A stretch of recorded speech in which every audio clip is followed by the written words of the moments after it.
Peoples party نے تحریک انصاف سے قائمہ کمیٹیوں میں واپسی کی درخواست کر دی ہے اور ساتھ ہی بانی پی ٹی آئی کے اسپتال منتقلی کے فیصلے کو خوش آئند اور جمہوری روایت قرار دے دیا۔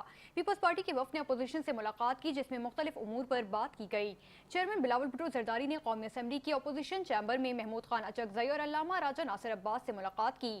ملاقات میں سلمان اکرم راجہ، اسد قیصر، مصطفیٰ نواز کھوکر، عامر ڈوگر اور عادل بازی بھی موجود تھے۔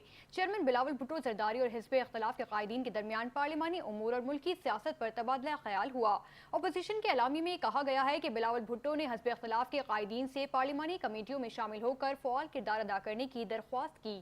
اپوزیشن رہنماؤں نے کہا کہ بانی پی ٹی آئی سے مشاورت کے بعد پارلیمانی کمیٹیوں کے حوالے سے فیصلہ کریں گے، جبکہ پیپلز پارٹی اور حزب اختلاف کے قائدین نے پارلیمان میں قانون سازی کے حوالے سے رابطے بڑھانے پر بھی اتفاق کیا۔ پیپلز پارٹی نے انتخابات میں شفافیت کے لیے انتخابی اصلاحات میں کردار ادا کرنے پر زور دیا۔ پیپلز پارٹی نے بانی پی ٹی آئی کی اسپتال منتقلی اور علاج کو خوش آئند قرار دیا۔ پیپلز پارٹی نے کہا ہے کہ بانی پی ٹی آئی کی اسپتال منتقلی ایک جمہوری روایت ہے۔ میڈیا سے گفتگو میں اسد قیصر نے کہا کہ ہمارے کوئی بیک ڈور رابطے نہیں ہیں، وزیر اعظم سے ملاقات کے بارے میں کوئی علم نہیں، لانگ مارننگ مؤخر کرنے سے متعلق فیصلہ مشاورت سے کیا جائے گا۔